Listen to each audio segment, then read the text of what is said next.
the RTA board, which is us, needs to continue seeking the diversity that reflects our region. And so it's good to go with item 2C on the consent agenda. I just wanted to make sure that I brought this issue up to my colleagues on the PAG to make sure that we are aware of it and that we have an opportunity to change that. So with that, I'd like to make sure that we approve item 2C. I'll second that motion. Do we have a second? Tom Murphy. All in favor? Aye. Aye. Aye. Aye. Mr. Chairman? Motion passes with the notation noted. Mr. Chairman? We'll move on to item 3, which is a public hearing 2045 on regional mobility and accessibility. Jeanette DeRenee. Mr. Chairman? Yes. Mr. Chairman, this is Chairman Norris, Stone Autumn Nation. I've been on since roll call and just wanted to let everybody know that. Mr. Welcome, Chairman. Mr. Yes. Chairman, I also wanted to, I'm so sorry, I should have acted quicker on this. In terms of item F on consent agenda, if we could reconsider so that I could further make some commentary on item F on consent agenda. Mayor, I with all due respect, I'm not going to do that. We've already approved that and everybody was fine with it. I think we need to move on with item 3. So can I make a commentary on item F on the consent agenda as it relates to item 4, which is a PAG policy position statement, but there's some concerns in terms of the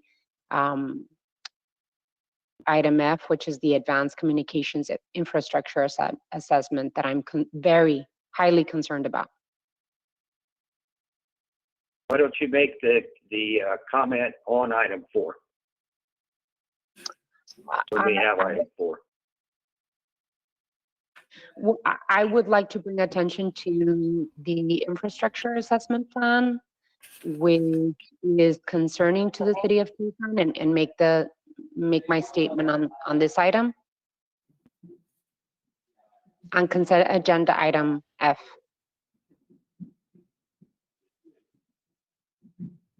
We've already approved it. You can make a comment if you would like. Alrighty, well, I would like to make sure that I made this statement into the record. I'm very, very concerned that the report, which is the Advanced Communications Infrastructure Assessment Report, we support, the City of Tucson supports the goals outlined in the report as a benefit to the region, and the benefit of being able to have a report ready, streamlining and standardizing some things across the region.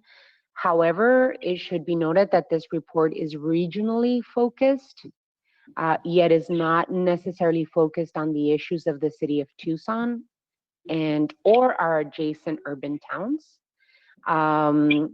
And it is an important enough communications infrastructure assessment, especially now that I lost my internet 2 minutes before the meeting started.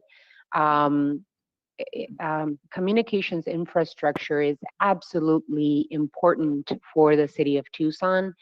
And what I read in the report is that it very, very little focus on infrastructure, communications infrastructure inside of the City of Tucson.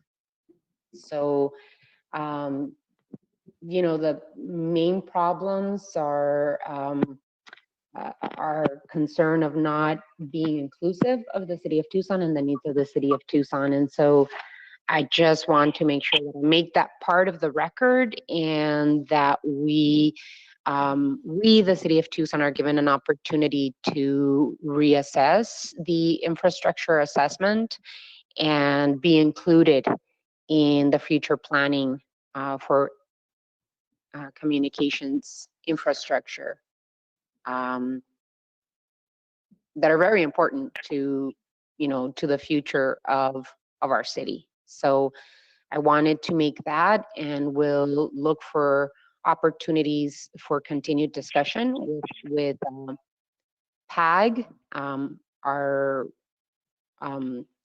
the jurisdictions, and we'll be seeking the opportunity to reassess how these infrastructure assessment will be considered in the future, because I read it last night and was very concerned about the lack of consideration for the city of Tucson in it. So noted, Mayor. Mr. Chairman, And we will include Bob that Tissell. as a topic. Mr. Chairman, this is Bob Tissell. Mayor Tessel. Yes, I'd like to follow up on and submit that I also am concerned about the report, and I think Ms. Mayor Regina Romero was right. We have some concerns about development of the infrastructure in South Tucson. Thank you. Thank you for your input, Mayor. Those will both be noted about item F on consent. Let's move on with public hearing on 2045 regional mobility and accessibility. Is Jeanette DeVernay available? Yes, Mr. Chairman, my name is Jeanette DeVren. I'm a planning manager here at PAG. Are you able to hear me? Okay. I am. Sorry for butchering your name. We are also in public hearing, folks, so if we need to, if anybody wants to speak, we can. Jeanette, please continue. All right. I'm gonna go ahead and turn on my camera so you can all see me. As I said, my name is Jeanette There you DeVren. are. Hi. Good afternoon.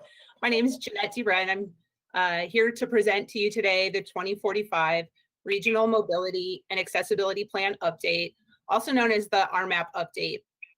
We've been in front of this committee before, so some of you are probably familiar with this process already as I bring it forth. So go ahead and move on to the next slide.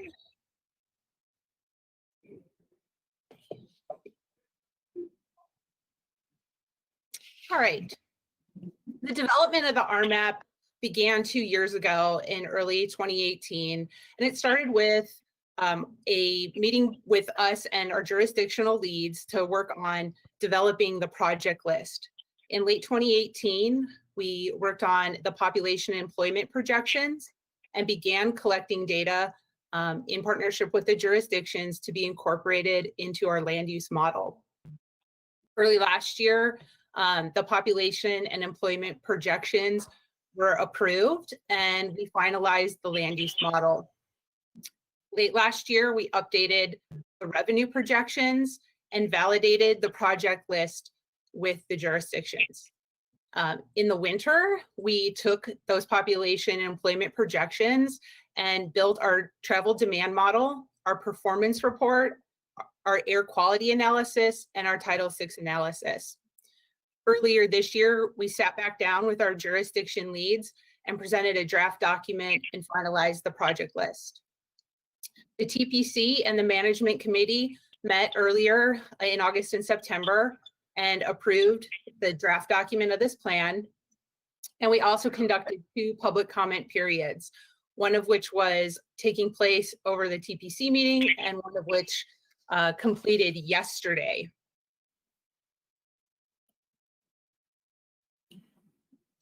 All right, the RMAP update focused on updating the technical elements of our long-range plan, focusing on updates to our demographic data, project updates,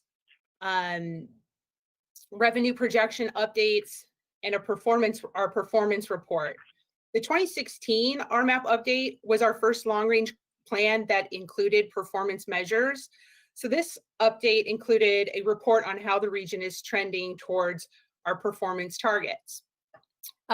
We based the public input off of the 2016 process. So there were no changes made to the vision and goals, but simply just to the technical elements and the project list. All right, the financial plan was refined to account for the change in the time frame. So the 2016 adopted plan had a 30-year planning horizon, and this current document has a 25-year planning horizon. We're also able to reach fiscal constraint with a revenue projection of $15.1 billion for this planning horizon, so the remaining 25 years. We took into account some higher per year averages for state resources, and we updated the methodology for estimating different revenue sources. This was done to ensure that the best possible revenue projections were included in the plan. Project cost estimates were refined through several different processes. One was us sitting down with the jurisdiction leads and updating project cost estimates based on the feedback we received from them.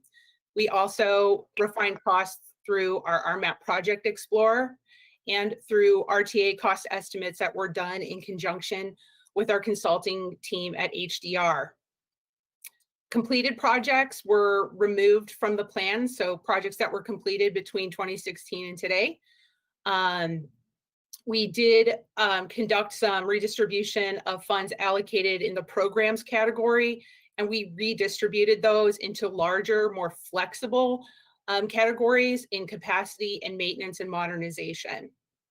That was done primarily so that when the jurisdictions come in with projects that fall into one of those categories, there's more flexibility in the RMAP to accomplish those projects. We also received additional comments from the jurisdiction partners, and we folded those into the project updates, as well as including project updates that came out of the long-range transit plan, which this body approved earlier this year. So as I mentioned, we were able to complete the plan with a fiscal constraint at about $15.1 billion. 19 projects had been completed from the 2016 plan to the present. There's 193 projects on the in-plan project list and 129 projects on the reserve list. As I mentioned before, an informal public comment period took place from July 7th to August 5th. The formal public comment period opened on August 24th and ended yesterday at 5 p.m. We received 19 comments. And Mr. Chairman, this is a public hearing. No one has signed up to speak. We are requesting action on this item. And with that, I'm happy to answer any questions that you or the committee might have. Thank you. Well, this is a public hearing, but we don't have anybody signed up to speak. Do any members of the board have questions for Jeanette? Mr. Chairman, this is Mayor Murphy. Yes. Just a quick question, Jeanette. Can you explain the in plan as opposed to in reserve? Is that based on when funding becomes, if it becomes available? Yes, so it does. So the in-plan project list represent the priority projects that we receive from the jurisdictions. So those are the projects that will be eligible to be on the TIP. The reserve projects are projects that aren't really the priority projects, or we don't foresee funding being available, and they're not eligible to be put on the TIP. That's the main difference. Great, thank you. You're welcome. Mr. Chairman, this is Any Mayor other Romero. questions or comments? Mayor Romero, please. Thank you. Go ahead, Mayor. Thank you, Chairman. Where would the members of the PAG be able to look at the public comments submitted, and will they be published? Yes, I'm not sure if they were distributed to you already. We combined them all last night because that's when the public comment period ended. But they are available and they will be part of the project record. Okay, so how can we make the best decisions if we have not seen all of the public comments? And I know that the city of Tucson submitted public comments, and because we're in the process of completing our Move Tucson, which is a very, very public process of receiving input from our community on our needs. So once we complete Move Tucson and our next RTA submittal, we are requesting that the RMAP include the new projects identified based on the input from the community. Can this happen? Yes, absolutely. So 2 points there. One, yes. So we designed this RMAP specifically to be flexible so that when Move Tucson and RTA Next come into play, that those projects can still be accomplished under the framework of this plan. We also will be updating this plan in 4 years. So when Move Tucson and RTA Next move forward, that next plan will incorporate all the feedback and direction that we're given from all the jurisdictions. So it's kind of a timing thing right now where we're approving this, and then as your individual public outreach processes are approved, we will fold all that into the next plan. When is the map? When can we amend this plan? Is it on an as needed basis? Or did I just understand that it would be amended in 4 years? There's a federal mandate to update this plan, and I believe that will happen in 2020. It's 2020 now, so 2024 is when we'll do that. Typically, these plans, the updates start about 2 years prior to when we foresee them coming to the regional council. So, depending on the timing of Move Tucson and RTA Next, we'll probably begin that process right in the thick of it. So yeah, you'll see this come forth in about 4 years. So this is my concern, since the city of Tucson has not submitted our RTA Next submittal of projects. We're in the process of doing that. And based on community input from Move Tucson, the projects that we want to see within the next 10 years, my concern if that we do not amend our map to include the new projects identified through these processes by the city of Tucson, and if it's going to take 4 years to amend, we will not be in a situation as a city of Tucson to be able to be much more ready to apply for federal funds. And so this concerns me. Absolutely. Mayor Romero, I totally understand the concern. So a few points. One, we do recognize that the city of Tucson is going through this process, and that it is a very public process, and you guys are doing a really good job to get the feedback from the community and develop projects from that. With that in mind, and knowing that as we develop this plan, we built that flexibility in there, meaning yes, we have named projects, RTA projects are in there, and some other named projects that came from the city, but we also have a lot of flexibility built in to accommodate all kinds of transit improvements, bike lanes, multi-purpose lanes, you name it, it's pretty much covered, or it can fall under the umbrella of a larger umbrella project like intersection improvement, bus pullouts. And so we did that anticipating that planning efforts and improvement efforts are going to come from all the jurisdictions. That way it'll bridge that gap for the 4-year time period between now and the next RMAP.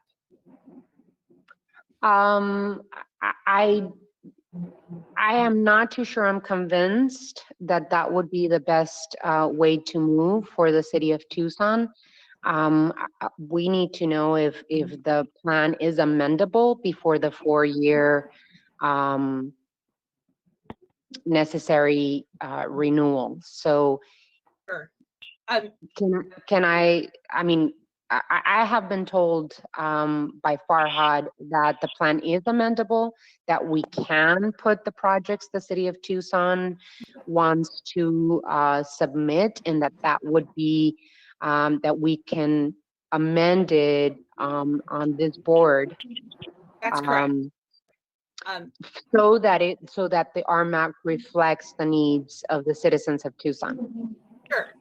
Mr. Chair, Mayor Romero, that's correct. So per our federal guideline and as has been done in the past, we can bring amendments to the RMAP prior to the 4-year time period being completed. So we have seen those come through from time to time, and we could do that. So if there is a specific project that isn't listed in the in-plan project list, or doesn't fall under the umbrella of one of the larger projects, we can bring an amendment to the regional council.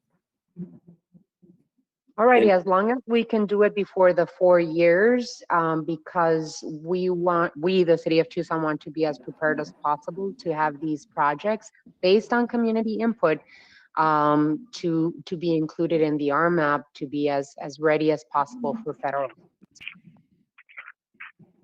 If that is correct, if we can amend the plan before the 4-year time period, then I'm comfortable with moving forward with RMAP. Mr. Chair, if I may, Mayor Romero. Is there anybody else that has a comment? Mr. Chair, this is Farhad, if I Does may. anybody else have a comment? Farhad, go ahead. Thank you, Chairman Honey. Go ahead. Mayor Romero, yes, the whole purpose of the document is to maintain flexibility. And if at any point we identify a need to amend, you definitely as a body have that option to amend the plan at any time for any reason. All righty, thank you for the input, Farhad. Are there any other comments?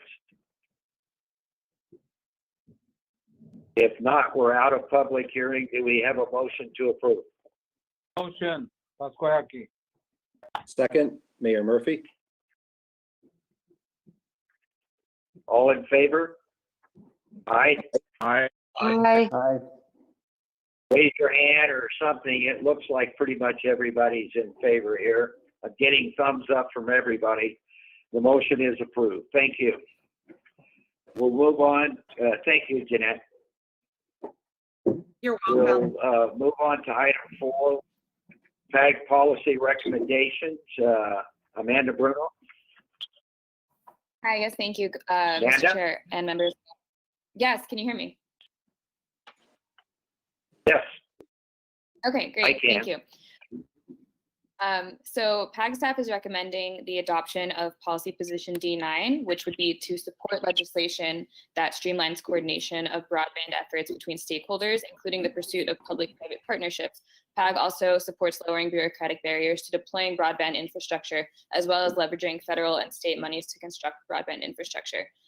So we know that a lack of broadband infrastructure and coverage is a disqualifying factor when trying to attract new businesses to the region, and competitively priced broadband is critical to enable economic development and long-term growth throughout the region. Additionally, the expansion of broadband infrastructure, particularly into Arizona's rural areas, would support the region and the state's economic vitality by making healthcare more accessible via telemedicine, providing more options for K-12 and post-secondary distance education, and by encouraging economic development activity, among many other benefits. So if approved, the new position would be added to the PAG legislative direction to staff document, which provides guidance to PAG staff in tracking and responding to legislative issues. The policy positions are reviewed annually to ensure that they address current issues and reflect regional priorities. So that is our recommendation. I can take any questions. Hi, This Any is Mayor questions Romero. for Ms. Bruno? Chairman, this is Mayor Romero. Go I ahead. have, I have concerns. I did say. Go ahead, Mayor. Thank you, Chairman. I did say during my my concerns of the Magellan report on the city of Tucson. The concern that I have in terms of the policy position recommendations are that the policy needs to reflect the revised report that we should submit to the state. What concerns me about the report is that it focuses too much on the strategy of leveraging new development outside the city of Tucson, does not include the city of Tucson as it should.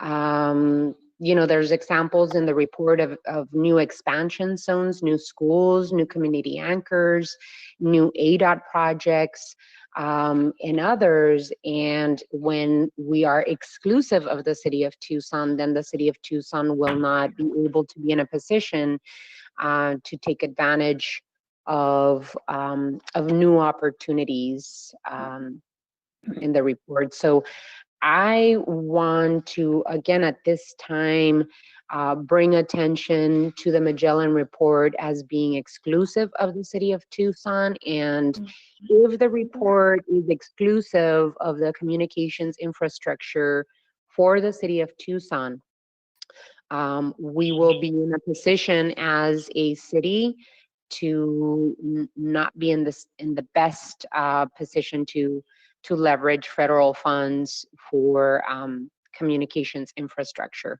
So again, I want to bring attention to the city of Tucson being left out of the recommendations, and that I would ask that the PAG board rethink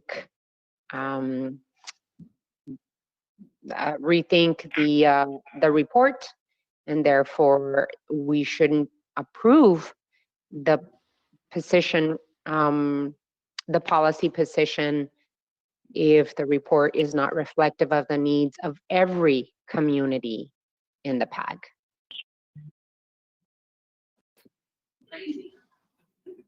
Thank you, Mayor. Are there any other comments?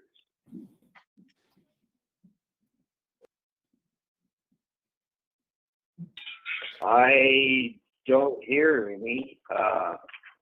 Board's pleasure on this item?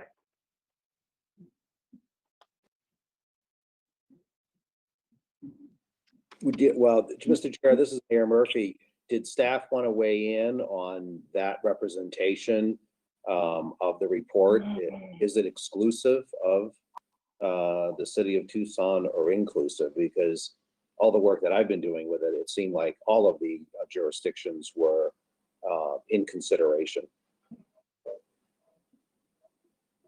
So I would defer to members of my team to speak on the Magellan assessment specifically.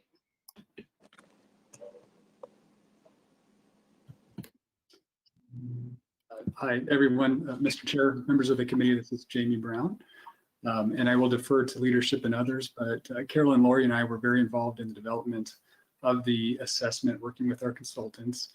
It might be worth noting that we did conduct a number of interviews, over 24 interviews with a variety of stakeholders and member agency representatives with our consultants.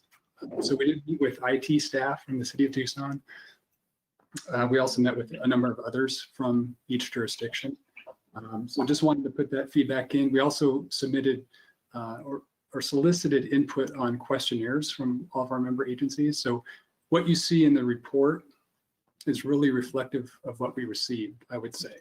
So I'm busy taking notes on these comments. This is really great feedback, but just wanted to chime in that we felt like we solicited a lot of feedback from our member agencies and others during the report development process. And with that, I would ask other staff to chime in. Thank you. Any other comments? Do we have a motion to approve or not approve from the board? This is Mayor Murphy. I make a motion that we approve the new policy position for PAG legislative direction. Chairman, Mayor Wayne. Chairman, this is Mayor Romero. I'd like to at least sit on this policy position recommendation. We should delay it until the city of Tucson has an opportunity to revise it. I know that the staff in Tucson, Department of Transportation and Mobility was interviewed and we were asked for our input, but very little of that input reached the report. And so I would ask my colleagues on the PAG to delay the policy position recommendation until the city of Tucson has an opportunity to work with staff. There's some concerns about PAG being a likely lead of the program and setting policy for the entire policy, including the city of Tucson, that the city of Tucson is uncomfortable with. So based on the work that our team on the city has done, there's issues and problems with the goals set forth by the report, and I would ask that my colleagues on the council consider delaying this item. So I would say I'm Mayor, doing we have a motion and a second. so I am doing. We're going to take a vote on this motion. If it So doesn't pass, then we'll look at something. If I may, Robert's Rules of Order call for the ability to do a substitute motion. If it's accepted by the chair, which I did not. I'm going to call for the question on the motion. Since this is somewhat controversial, I'll ask if we could have a roll call on this. Okay, Mr. Mike Hammond, My vote's on the RTA. I don't think I have a vote on this. oh, you're correct. Okay, Mayor Ed Honey, Aye. Mayor Tom Murphy, Aye. Chairman Ned Norris, No. was that a no? No, that is correct.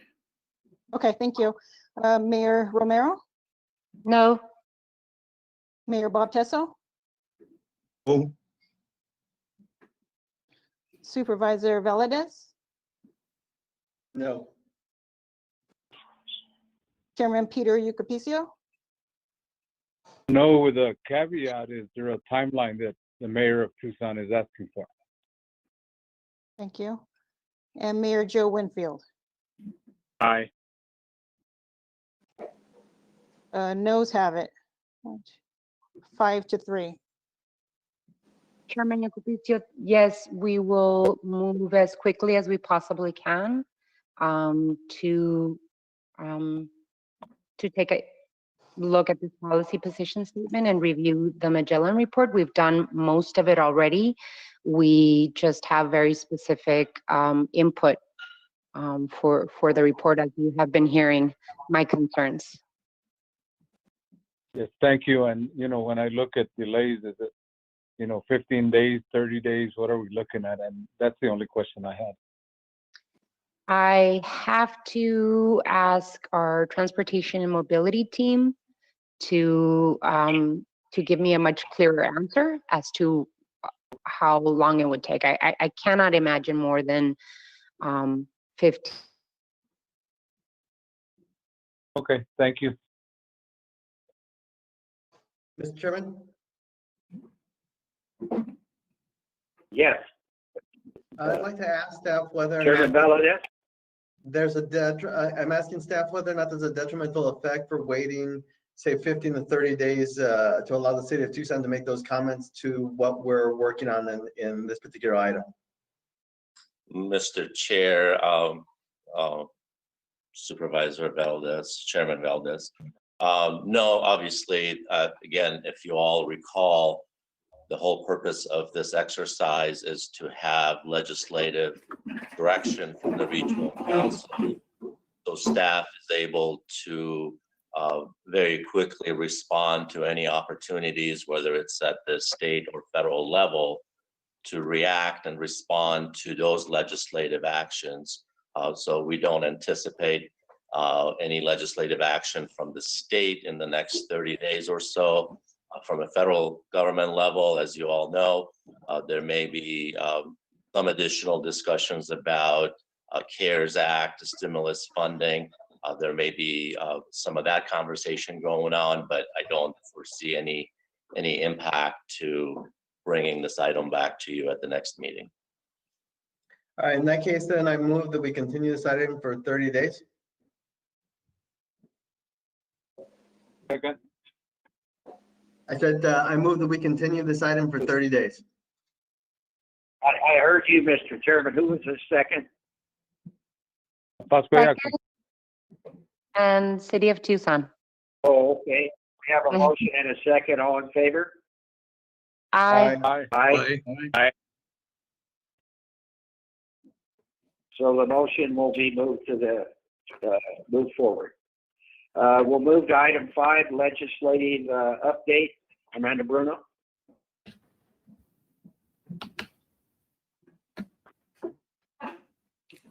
Thank you, Mr. Chairman. So the state legislature convened January 13th. The session was suspended on March 23rd in response to the COVID-19 pandemic. They reconvened May 19th and adjourned May 26th. There were no HERF diversions in the fiscal year 21 budget. The highway safety fee is still in place, but is scheduled to be eliminated after June 1st of 2021. And there is no special session planned at this time. There has been a Continuing Appropriations Act 2021 and other Extensions Act introduced on the House floor this past Tuesday.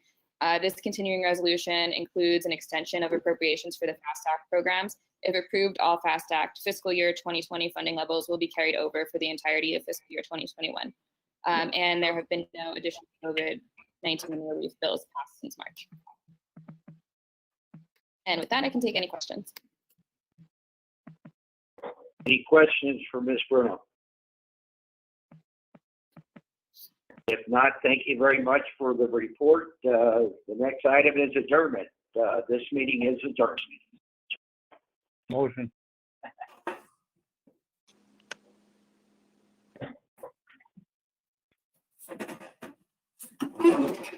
All right, if everyone is ready, I call this meeting of the RTA of September 24th, 2020 to order. Roll call, please. Mr. Mike Hannon, Here. Mayor Ed Honey, Mayor Tom Murphy, Here. Chairman Ned Norris, Here. Mayor Regina Romero, Here. Mayor Bob Tesso, Here. Supervisor Ramon Valadez, Present. Chairman Peter Yucapicio, and Mayor Joe Winfield. Here. All right, without objection, we are tabling item 2B on the consent calendar. And with that, we'll go ahead and Chair will entertain a motion to approve the consent calendar. So moved. Motion. Second. Motion and second. All those in favor, please signify by saying aye. Aye. Aye. All opposed, please signify by saying nay.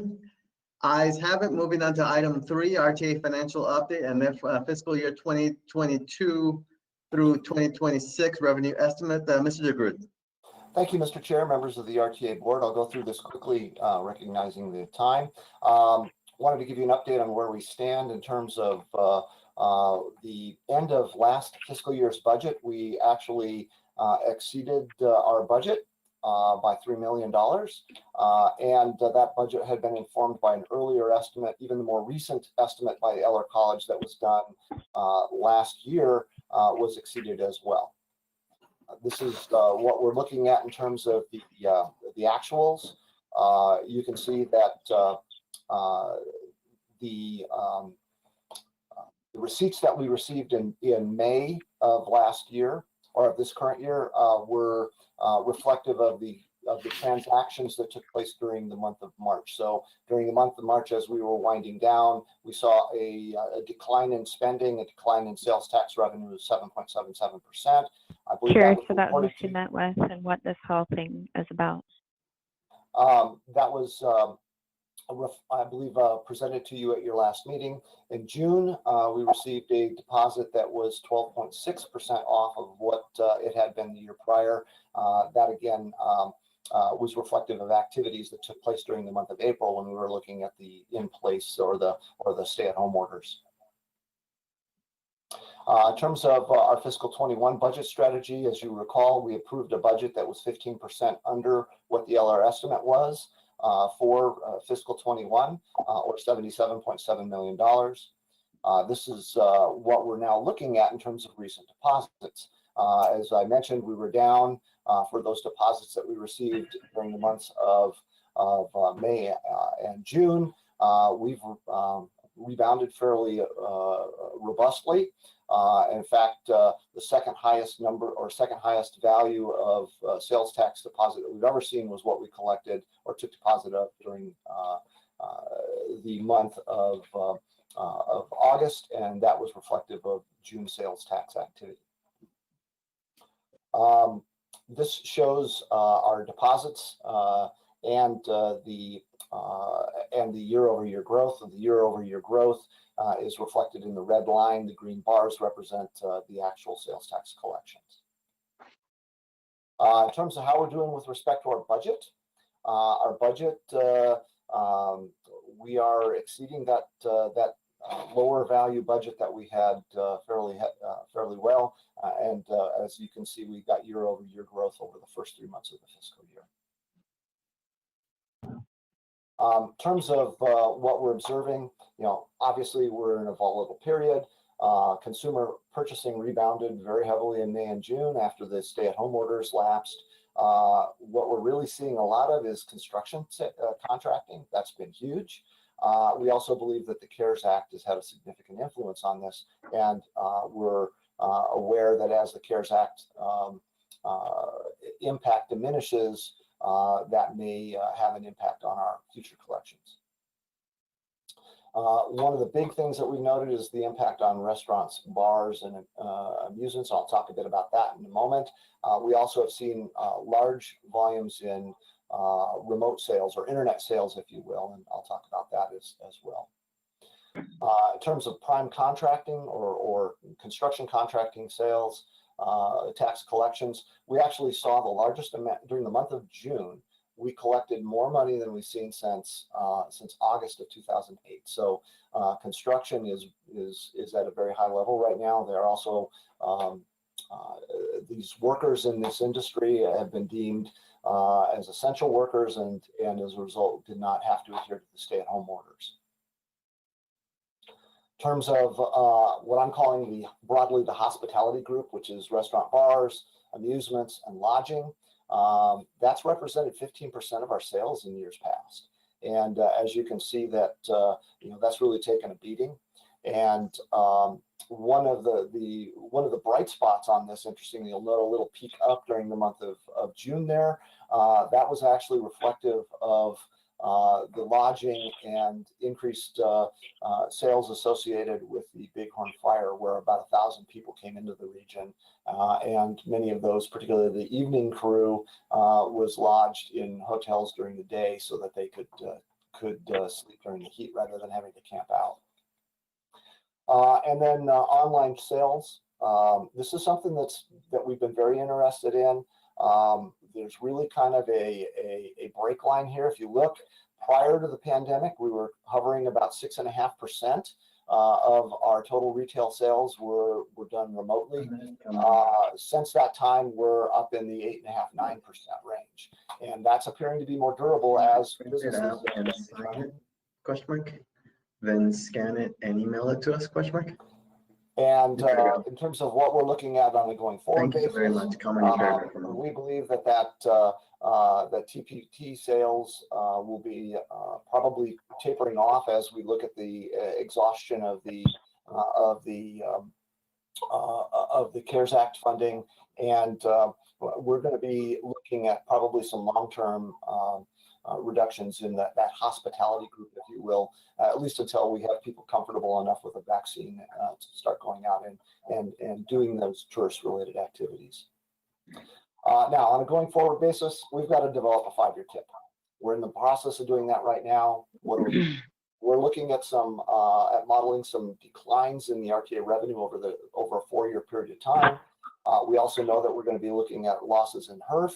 The HERF is driven in part by gasoline sales and in part by new car purchases and the recurring VLT for the first 5 years after a vehicle is purchased. We also expect to see some modest gains in federal funding, the STP or STPG funds. However, that's all somewhat in speculation, given that we don't have a new surface transportation bill. We're going to be looking at continuing resolutions probably until the dust settles after the election. So what we're looking at for the fiscal 22 to 26 tip, these are our RTA revenues that we're tentatively looking at using for the program. We recognize that there's about a $29.4 million loss in terms of the amount of revenue collected over that period of time, or over the 4 years that we believe that the COVID pandemic losses will be affected. This is what we're looking at on the HERF 12R or 12.6 funds. These are used to further the delivery of the RTA plan, and we're looking at about $12.4 million less in revenues there over the period. So while it's too early to really reasonably predict what the long-term fiscal impact or financial impact is of the pandemic, we're in the midst of having to put something together for the tip now. This is our working estimate, and we'll begin working with our lead agencies to start discussing construction readiness as being really the driver to what we put into the revised plan for the 22 to 26 period. And with that, Mr. Chair, that concludes my presentation.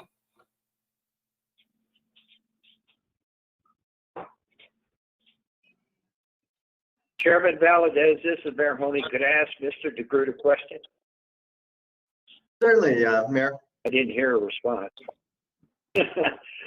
Jim, does what's happening now look like it's going to affect any of the name projects in the RTA through the end of the program?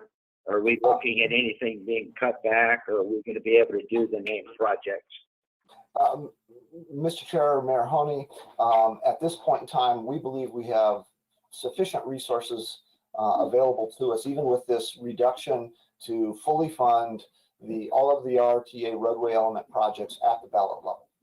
And there'll be a little bit of additional funding, and we'll have a conversation about what to do with that later. Mr. Chairman? Mr. Chairman, thank you, Mr. Chairman. I just want to follow up on that question, because I think we're all concerned about projections in HERF because of the driving patterns of individuals, and of course how it affected 12.6 funds because of the pandemic. I'm very concerned we will not really fully recover with that. And Mr. DeGroot just mentioned that, and of course we've been told in the city of Tucson that reductions in revenue will necessitate some project funding adjustments in the tip, but that RTA named projects will be fully funded at RTA ballot amount. And I heard Jim say that again. Can you define what ballot amount means? Is it the amount as written in the ballot, or does it include inflation? Mr. Chair, Mayor Romero, it is the dollar value that was placed on the ballot. It does not include inflation. It is what is on the ballot. Does this mean that the jurisdictions will be required to come up with dollars to fund the outstanding project gaps? That has yet to be defined. You know, that's a policy decision that we'll have to elevate to the board. Correct. Alrighty. Thank you. Any other questions? All right, hearing none, then we'll move to item number 4, fiscal year 2021 amended RTA budget. Mr. DeGroot. Okay, thank you, Mr. Chair, members of the board. There we go. I'm thinking. Okay. Mr. Chair, members of the board, we have an amended budget before you. This, as we presented to you in May, we fully funded all of the projects that were in the TIP for fiscal year 21. We are now in the process of rolling forward the unexpended funds or project commitments from fiscal 20. And that is what was reflected in the amended budget. There was about $65 million of unexpended project funding in the roadway element, $1.8 million in safety money that was rolled forward into fiscal 21 from fiscal 20. Economic and environmental and economic vitality was $4.8 million, and $457,000 of transit money was rolled forward into fiscal 21 from fiscal 20. We ended the fiscal year with a fund balance of $92.4 million. And with these rolled over funding commitments, we believe that the ending or our projected fund balance at the end of fiscal 21, if all of these expenditures were to take place, would be $9 million, a little over that. And that exceeds the 10% of the TPT that we've committed to our bondholders to hold in reserve or uncommitted on an annual basis. And with that, Mr. Chair, we're going to recommend and request approval of Resolution 2020-17 approving the amended budget. What's the will of the board? This is Mayor Murphy. Dylan Saurita, approve Resolution 2020-017.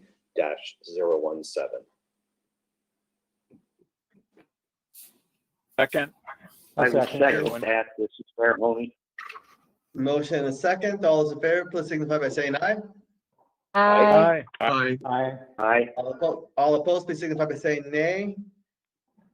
Ayes have it. Moving on to item number 5, RTA project update. Mr. DeGroot. Mr. Chair, I'll go real quickly. This is the stats that we have in terms of our project delivery to date. 186 intersections out of 200 promised, 75 pedestrian crossings out of 80 promised. We'll exceed the promises with the delivery of the RTA roadway element projects. I won't go through the balance. I will move on to recent project completions. Broadway East was completed since the last meeting, and we also completed or saw substantial completion on Valencia Road, Ajo to Wade. That completes that roadway element project, project 21. In terms of projects currently under construction, we have now Broadway Boulevard. We expect that to wrap up before the holiday season in 2021. We have the roadway element project on La Cholla. That project, that's the second phase of that project. I believe we're close to being substantially complete on that, just waiting to hear back from the town of Oro Valley to mark the box that that one's completed. In terms of other projects, the Ruth Roth I-10 interchange is now under construction. ADOT is working on that. We have Downtown Links and Houghton Road in Valencia to Marianne, Cleveland, both of which are just now starting up on construction. And we are also doing other work on major projects, specifically Grant Road, that's largely in design for the stages 5 and 6, which is the kind of the center section, and the city is actively in right-of-way acquisition and utility coordination efforts on stages 3 and 4, which basically anchors the east end, if you will, starting at Swan and going to roughly Palo Verde Boulevard. Other activities, 22nd Street, the viaduct, the replacement over the railroad yard. That project, design plans are largely done. Acquisition is largely done. The team is right now working on coordination with the railroad and utilities. We believe that's a project that can go to bid here fairly quickly. We have the ability to escalate some or accelerate some funds to make sure that that phase is built. And Silverbell Road, which is between Goree, where the first phase finished off, and El Camino del Cerro, we just had the archaeological treatment plan approved. Now it's going to be into archaeology in a big way for a couple of years, and then we'll be able to do a construction on that phase. And with that, other activities, Union Pacific Railroad underpass at Grant Road. The design team is revising their concept. Looks like looking at a freestanding separate bridge for bikes and peds, and then taking the existing underpass and committing it fully to travel lanes. So in doing that, we're actually going to save some money on that project.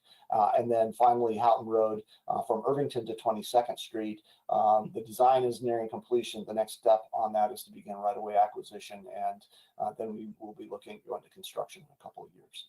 And with that, I have finished my report, Mr. Chair. I'm happy to answer any questions. Any questions?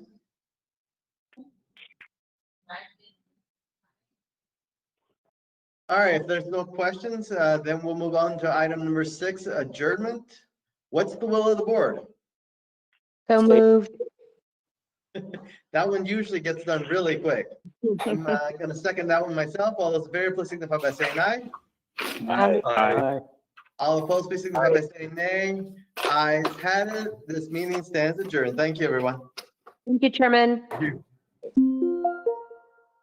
Bye, everybody.